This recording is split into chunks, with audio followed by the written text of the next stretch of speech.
Welcome to final vlog of my Varkala series. ನೀವಿನ್ನು ನನ್ನ full Varkala ಸೀರೀಸ್ನ ನೋಡಿಲ್ಲ ಅಂದರೆ ಪ್ಲೀಸ್ ಹೋಗಿ ಫಸ್ಟ್ ಎಪಿಸೋಡಿಂದ ನೋಡ್ಕೊಂಡು ಬನ್ನಿ. ಇವತ್ತು ಈ ಸ್ಟೇಯಲ್ಲಿ ನಂದು ಲಾಸ್ಟ್ ದಿನ ಆಗಿರೋದ್ರಿಂದ ಬೆಳಗ್ಗೆನೇ ಬೇಗ ಎದ್ದು ರೆಡಿಯಾಗಿ ನಾನಿವತ್ತು ಎಡಾವ ಬೀಚ್ಗೆ ಹೋಗ್ತಾ ಇದ್ದೀನಿ. And I am varying this beautiful dress which I am very proud of because ನಂದು ಫುಲ್ ಬಾಡಿಕಾನ್ ಡ್ರೆಸ್ನ ಸ್ಕರ್ಟ್ ಥರ ಯೂಸ್ ಮಾಡ್ಕೊಂಡಿದ್ದೀನಿ.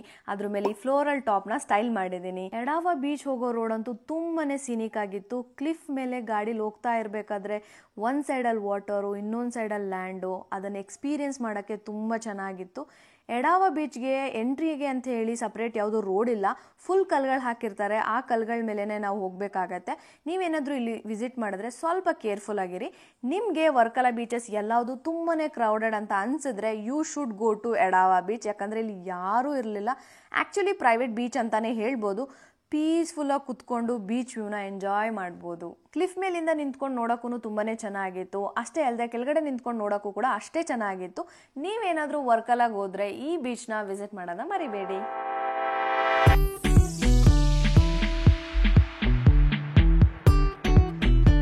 ಅದಾದಮೇಲೆ ನಾನು ಬ್ರೇಕ್ಫಾಸ್ಟ್ ತಿನ್ನೋಕ್ಕೆ ಅಲ್ಲೇ ಒಂದು ಚಿಕ್ಕದು ರೆಸ್ಟೋರೆಂಟ್ಗೆ ಹೋಗಿದ್ರಿ. ಫುಡ್ ಅಂತೂ ತುಂಬಾ ಚೆನ್ನಾಗಿತ್ತು. ಬ್ರೇಕ್ಫಾಸ್ಟ್ ಮುಗಿಸಿ ನಮ್ಮ ಸ್ಟೇಯಲ್ಲಿ ಇನ್ನೂ ಏನೇನಿದೆ ಅಂತ ಚೆಕ್ ಮಾಡಬೇಕಾದ್ರೆ ಅಲ್ಲೇ ನಮಗೆ ಈ ಪ್ರೈವೇಟ್ ಪೂಲ್ಸ್ ಇದಕ್ಕೆ 200 ರೂಪೀಸ್ ಪೇ ಮಾಡಿದೆ. ಇನ್ನು ನಮಗೆ ಚೆಕ್ಔಟ್ ಮಾಡೋಕ್ಕೆ 2 hours ಟೈಮ್ ಇತ್ತು. ಸೊ ಈ ಪೂಲಲ್ಲಿ 1 hour ಸ್ಪೆಂಡ್ ಮಾಡಿ ಇನ್ನೊಂದು ಅವರಲ್ಲಿ ಫ್ರೆಶ್ ಅಪ್ ಆಗಿ ಚೆಕ್ಔಟ್ ಮಾಡೋಕ್ಕೆ ರೆಡಿ ಆದೆ. ನಂದು ಲಾಸ್ಟ್ ವ್ಲಾಗಲ್ಲಿ ಹೇಳ್ದಾಗೆ ವರ್ಕಲಾದು ಒಂದು ಬ್ಯೂಟಿಫುಲ್ ಪ್ರಾಪರ್ಟಿಗೆ ನಿಮ್ಮನ್ನ ನಾನು ಕರ್ಕೊಂಡು ಹೋಗ್ತೀನಿ. ಅದನ್ನ ನಾನು ನಿಮಗೆ ಅಲ್ಲಿ ಹೋದ್ಮೇಲೆ ತೋರಿಸ್ತೀನಿ. ಕೇರಳ ಬ್ಯಾಂಬೂ ಹೌಸ್ ಬಗ್ಗೆ ನಿಮಗೆ ರಿವ್ಯೂ ಕೊಡಬೇಕು ಅಂದರೆ it's a pretty good property. ಕ್ಲಿಫ್ಗೆ ಹತ್ರ ಇರೋದ್ರಿಂದನೂ ಎಲ್ಲ ಪ್ಲೇಸಸ್ಸೂ ವಾಕಬಲ್ ಡಿಸ್ಟೆನ್ಸಲ್ಲೇ ಇತ್ತು. And they have a Ayurvedic massage centre too. ಅಲ್ಲಿಂದ ನಾವು ರೆಸಾರ್ಟ್ಗೆ ಹೊಟ್ವಿ. ಆನ್ ದ ವೇ ಲಂಚ್ಗೆ ಅಂತ ಹೇಳ್ಬಿಟ್ಟು ಚಿಮ್ನಿ ರೆಸ್ಟೋರೆಂಟ್ಗೆ ಹೋದ್ವಿ. ಆ ರೆಸ್ಟೋರೆಂಟ್ ಕೂಡ ತುಂಬಾ ಚೆನ್ನಾಗಿತ್ತು, ಹಾಗೆ photogenic and affordable to.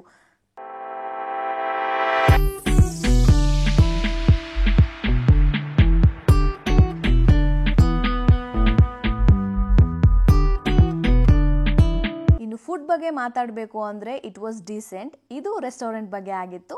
So finally we reached our destination. ನಾವು ಬಂದಿರೋ ರೆಸಾರ್ಟ್ ಬಂದುಬಿಟ್ಟು ಓಷಿಯಾನು. ನಾನು ಈ ರೆಸಾರ್ಟ್ನ ಆನ್ಲೈನಲ್ಲಿ ನೋಡಿ ಬುಕ್ ಮಾಡಿದ್ದು. ಇಟ್ ವಾಸ್ ವೆರಿ ಫೋಟೋಜೆನಿಕ್ ಅಂತ ನಾನು ಯಾಕೆ ಹೇಳ್ತಾ ಇದ್ದೀನಿ ಅಂತ ನಿಮ್ಗೆ ಅದು ಆಮೇಲೆ ಗೊತ್ತಾಗುತ್ತೆ. ಓಷಿಯಾನೋ ಎಂಟ್ರಿ ಈ ಥರ ಇದೆ, ಬಟ್ ಫಾರ್ ಸಮ್ ರೀಸನ್ ಅದು ಕ್ಲೋಸ್ ಆಗೋಗಿತ್ತು. ಸೊ ನಾವು ಸೈಡಿಂದ ಎಂಟ್ರಿ ತೊಗೋಬೇಕು. ನಾನು ನಿಮಗೆ ರೂಮ್ ಟೂರ್ ಕೊಡೋದಕ್ಕಿಂತ ಮುಂಚೆ the best attractive part of ಓಷಿಯಾನನ ನಾನು ನಿಮಗೆ ತೋರಿಸ್ತೀನಿ, which is their back yard.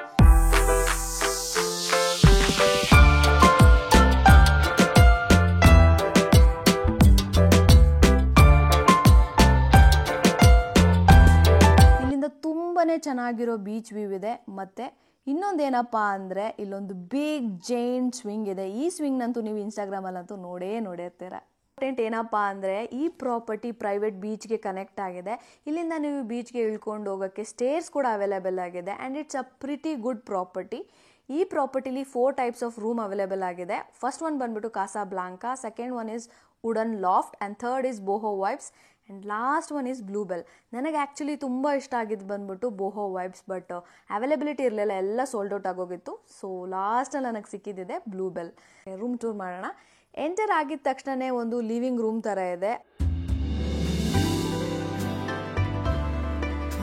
ಅಲ್ಲಿಂದ ಇನ್ನೊಂದು ಡೋರ್ ಓಪನ್ ಮಾಡಿದ್ರೆ ನೀವು ಆ್ಯಕ್ಚುಯಲ್ ರೂಮ್ಗೆ ಎಂಟರ್ ಆಗ್ತೀರಾ. I love the bed here. Blue theme ಆಗಿರೋದ್ರಿಂದ ಅದಕ್ಕೆ ಮ್ಯಾಚ್ ಆಗೋ ಥರ ಪೋರ್ಟ್ರೇಟ್ಸ್ನ ಹ್ಯಾಂಗ್ ಮಾಡಿದ್ರು. ಈವನ್ ಮಿರರ್ ಕೂಡ ಅದೇ ವೈಬ್ಗೆ ಮ್ಯಾಚ್ ಆಗ್ತಾ ಇತ್ತು.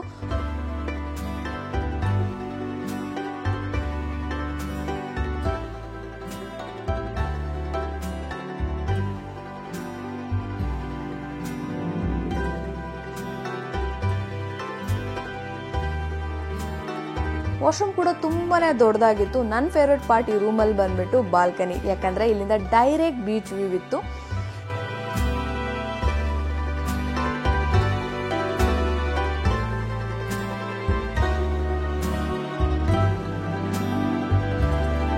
ನಂಗನ್ಸುತ್ತೆ ನಾನಿಲ್ಲಿ ಜಾಸ್ತಿ ಟೈಮೇ ಸ್ಪೆಂಡ್ ಮಾಡ್ತೀನಿ ಅಂತ. ಈ ವ್ಯೂನ ಎಂಜಾಯ್ ಮಾಡಿ ಸ್ವಲ್ಪ ರೆಸ್ಟ್ ಮಾಡಿಕೊಂಡು I got ready to go to a cafe.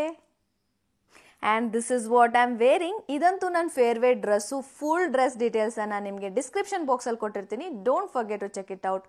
ನಾನು ಹೋಗ್ತಾ ಇರೋ ಕೆಫೆ ಕೂಡ ಇನ್ಸ್ಟಾಗ್ರಾಮ್ ಫೇಮಸ್ ಕೆಫೆ ಅಂತಾನೆ ಹೇಳ್ಬೋದು. ಈ ಕೆಫೆನ ತುಂಬ ಜನ ನನಗೆ ಸಜೆಸ್ಟ್ ಮಾಡಿದ್ರು. ಸೊ ಈ ಕೆಫೆನ ಚೆಕ್ಔಟ್ ಮಾಡಬೇಕು ಅಂತಾನೆ ಹೊರಟೆ.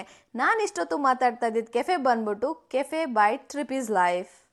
ಹೊರಗಡೆಯಿಂದ ನೋಡ್ಬೇಕಾದ್ರೆ ನಿಮ್ಗೆ ಅಷ್ಟೇನು ವಾವ್ ಅಂತ ಅನ್ಸಲ್ಲ, ಬಿಕಾಸ್ ಇದು ಕ್ಲಿಫ್ ಸೈಡ್ ಕೆಫೆ ಆಗಿರೋದ್ರಿಂದ ಈಚೆ ನಮ್ಗೇನು ಅಷ್ಟು ನೋಡೋಕೆ ಸಿಗಲ್ಲ. ಬಟ್ ಒಳಗಡೆ ಅಂತೂ ತುಂಬಾ ಚೆನ್ನಾಗಿರುತ್ತೆ. ನಾನು ಹೋಗಿದ್ದಿದ್ದು ಸನ್ಸೆಟ್ಗೆ. ತುಂಬಾ ಜನ ಇದ್ರು. ಇಷ್ಟು ಜನನ ನಾನು ಎಕ್ಸ್ಪೆಕ್ಟೇ ಮಾಡಿರಲಿಲ್ಲ.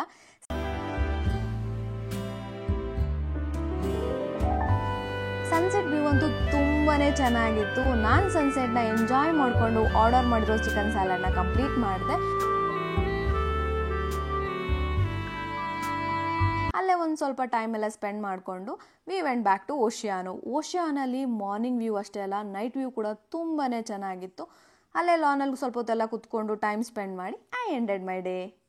ನೆಕ್ಸ್ಟ್ ಡೇ ಬೇಗ ಎದ್ದು ರೆಡಿಯಾಗಿ ಸ್ವಲ್ಪ ಪ್ರಾಪರ್ಟಿನ ಎಕ್ಸ್ಪ್ಲೋರ್ ಮಾಡಿದೆ. ಆ್ಯಂಡ್ ಕೆನ್ ಯು ಬಿಲೀವ್, ನಾನು ಹಾಕ್ಕೊಂಡಿರೋ ಡ್ರೆಸ್ ಬಂದುಬಿಟ್ಟು ಮೀಶೋಯಿಂದ ಪರ್ಚೇಸ್ ಮಾಡಿರೋದು. And it look so good on me. ಮೀಶೋಯಿಂದ ಪರ್ಚೇಸ್ ಮಾಡಿರೋದು ಅಂತ ಒಂದು ಚೂರು ಅನಿಸಲ್ಲ. ಹಾಗೆ ವಾಕ್ ಮಾಡಿಕೊಂಡು ಪ್ರಾಪರ್ಟಿಯಲ್ಲಿದ್ದು ಪ್ರೈವೇಟ್ ಬೀಚ್ನ ಎಕ್ಸ್ಪ್ಲೋರ್ ಮಾಡೋಕ್ಕೆ ಹೊರಟೆ.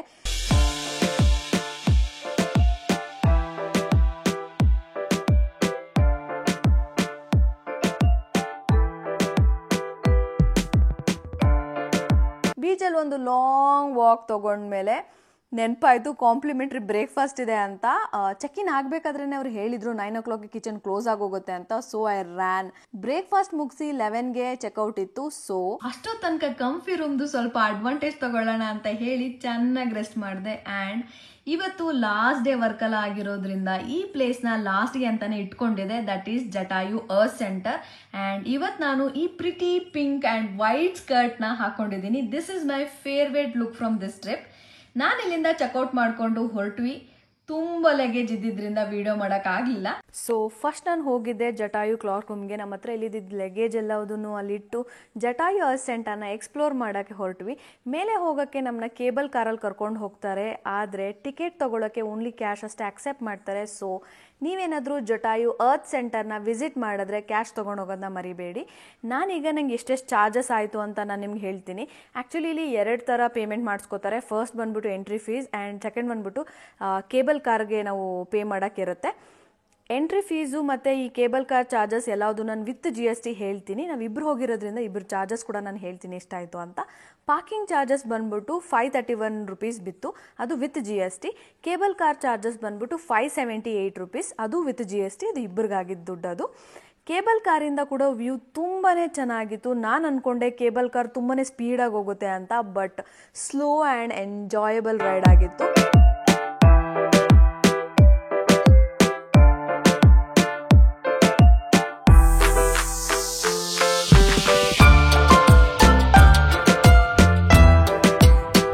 ಮೇಲೆ ಎಂಟರ್ ಆಗಿದ ತಕ್ಷಣ ದ ಫೇಮಸ್ ಜಟಾಯು ಸ್ಕಲ್ಪ್ಚರ್ ನೋಡಕ್ಕೆ ಸಿಗುತ್ತೆ.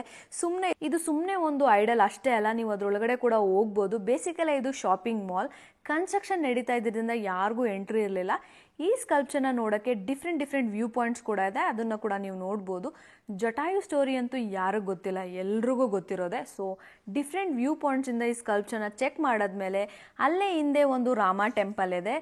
ದೇವ್ರಂತೂ ದೊಡ್ಡದಾಗಿ ಗೋಲ್ಡನ್ ಕಲರಲ್ಲಿತ್ತು. ಕ್ಯಾಮ್ರಾ ಅಲೋ ಇಲ್ಲದೆ ಇರೋ ಕಾರಣ ನಾನು ವಿಡಿಯೋ ಮಾಡೋಕ್ಕಾಗಿಲ್ಲ. ವಾಪಸ್ ಜಟಾಯು ಹತ್ರ ಬಂದು ಪಿಕ್ಚರ್ಸ್ ಎಲ್ಲದನ್ನು ಕ್ಲಿಕ್ ಮಾಡಿಕೊಂಡು ಸೇಮ್ ಕೇಬಲ್ ಕಾರಲ್ಲಿ ಕೆಳಗಡೆ ಬಂದ್ವಿ. ಇಲ್ಲಿ ಕೆಳಗಡೆ ಕೂಡ ಶಾಪಿಂಗ್ ಮಾಡೋಕ್ಕೆ ಶಾಪ್ಸ್ ಇದೆ, ಇಲ್ಲಿ ಕೂಡ ನೀವು ಬಂದು ಶಾಪಿಂಗ್ ಮಾಡ್ಬೋದು. ನನಗೆ ಪರ್ಸ್ನಲಿ ಇಲ್ಲಿದ್ದ ಬ್ಯಾಗ್ ಶಾಪ್ ತುಂಬಾ ಇಷ್ಟ ಆಯಿತು. ಅವ್ರ ಹತ್ರ ತುಂಬಾ ಯುನೀಕ್ ಆಗಿರೋ ಬ್ಯಾಗ್ ಕಲೆಕ್ಷನ್ ಇತ್ತು. ಟೂರಿಸ್ಟ್ ಪ್ಲೇಸ್ ಆಗಿರೋದ್ರಿಂದ ಪ್ರೈಸ್ ಸ್ವಲ್ಪ ಜಾಸ್ತಿ ಅಂತ ನನಗನ್ನಿಸ್ತು. ನಿಮ್ಗೇನಾದರೆ ಅದು ವರ್ತ್ ಅಂತ ಅನ್ಸಿದ್ರೆ you guys can buy it. And I got so many compliment for my bag. Language barrier ಇದ್ರೂ ಕೂಡ people are very polite. And ಇದು ನನ್ನ ವರ್ಕಲ ಸೀರೀಸ್ ಆಗಿತ್ತು. I had lot of fun. ಟ್ರಿಪ್ಪಿಂದ ವೀಡಿಯೋ ಮಾಡ್ಕೊಂಡು ಬರೋದ್ರಿಂದ ಹಿಡಿದು ಬಂದಮೇಲೆ ವೀಡಿಯೋ ಅಪ್ಲೋಡ್ ಮಾಡೋ ತನಕ ಈ ಪ್ರೋಸೆಸ್ನ ನಾನು ತುಂಬಾ ಎಂಜಾಯ್ ಮಾಡಿದ್ದೀನಿ.